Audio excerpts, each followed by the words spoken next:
Selamat malam Pak, saya Simon Petrus dengan NIM 4112411181. Pada video ini saya akan menjelaskan jawaban dari soal statistik dan analisis data yang terdiri dari 5 nomor.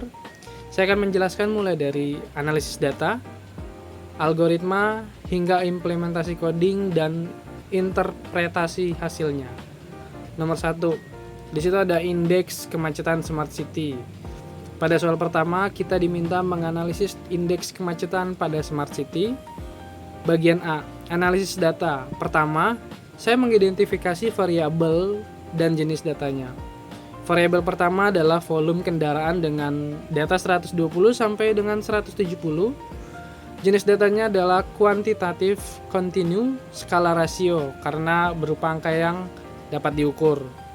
Variabel kedua adalah kecepatan rata-rata kendaraan dengan data 40 sampai dengan 25. Ini juga termasuk kuantitatif kontinu rasio.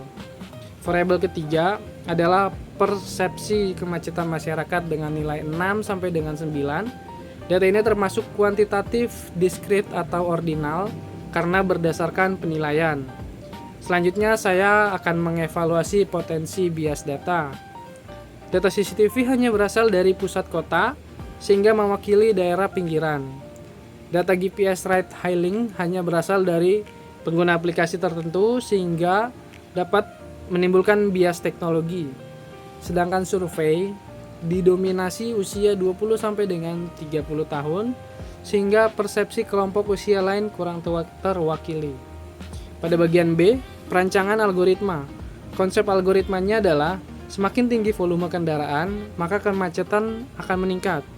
Semakin rendah kecepatan kendaraan, maka kemacetan meningkat.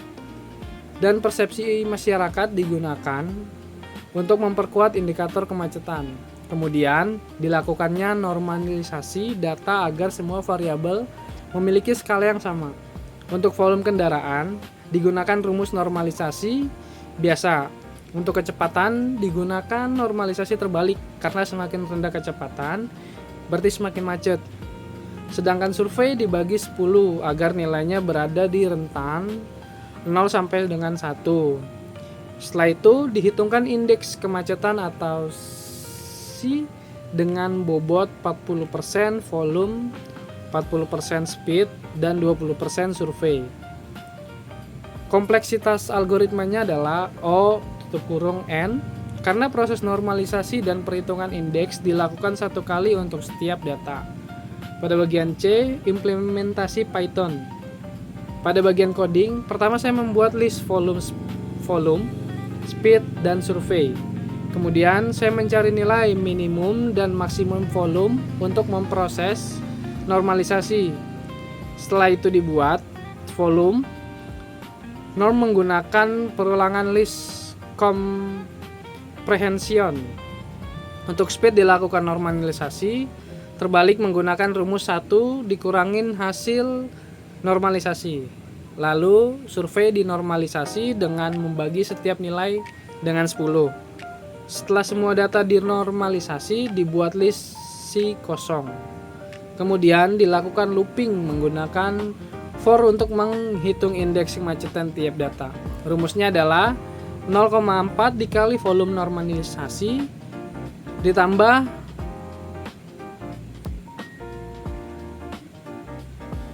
0,4 dikali speed normalisasi ditambah 0,2 dikali survei normalisasi. Hasilnya dimasukkan ke list C menggunakan append. Terakhir, program menampilkan indeks kemacetan dan rata-rata C. Pada bagian D, evaluasi. Interpretasi hasilnya, jika nilai C mendekati 1, maka kemacetan tinggi. Jika mendekati 0, maka lalu lintas lancar. Karena volume kendaraan meningkat, kecepatan menurun, dan persepsi masyarakat tinggi, maka kota mengalami peningkatan kemacetan signifikan. Kritik model ini belum sepenuhnya robust karena datanya belum mencakup seluruh wilayah dan masih terdapat bias pengguna aplikasi serta survei. Perbaikannya adalah menambahkan sensor IoT, menggunakan data transportasi umum, dan memperluas survei lintas usia serta wilayah. Pada nomor 2, di sini ada analisis distribusi pengiriman.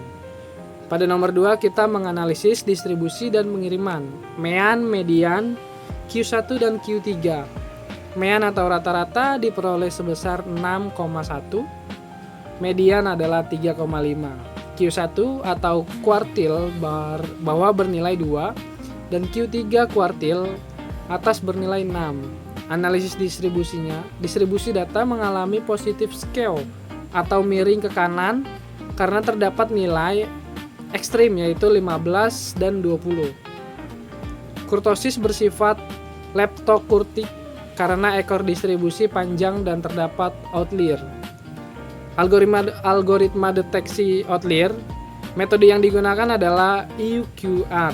EUQR dihitung dari Q3 dikurangi Q1 sehingga diperoleh 4. Batas bawah adalah -4 dan batas atas adalah 12. Karena nilai 15 dan 20 berada di atas batas, maka keduanya termasuk outlier. Langkah algoritmanya menghitung Q1 dan Q3, menghitung EUQR, menentukan batas bawah dan atas, lalu mencari data yang berada di luar batas. Kompleksitasnya Q tutup kurung n log n karena membutuhkan sorting data. KPI yang tepat, median lebih tepat digunakan dibanding mean karena mean dipengaruhi outlier. Median lebih mewakili mayoritas kondisi pengiriman pelanggan, dampak terhadap persepsi publik. Walaupun mayoritas pengiriman cepat, beberapa kasus ekstrim dapat viral di media sosial dan merusak reputasi perusahaan serta meningkatkan distrust pelanggan. Nomor 3, di sini ada analisis resiko investasi. Pada nomor 3, dilakukan analisis 2 proyek investasi, mean, variasi, dan standar deviasi. Proyek A memiliki mean 51,6 dan standar deviasi setara sekitar 1,02 sehingga perubahannya stabil. Proyek B memiliki mean 45 dan standar deviasi sekitar 24,29 sehingga fluktuasinya sangat tinggi. Analisis resikonya, semakin besar standar deviasi maka resiko semakin tinggi.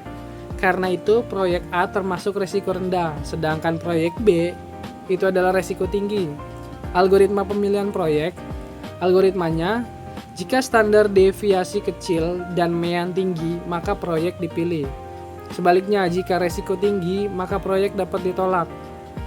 Kompleksitas perhitungannya, O buka kurung, N tutup kurung, karena hanya menghitung mean dan standar deviasi satu kali.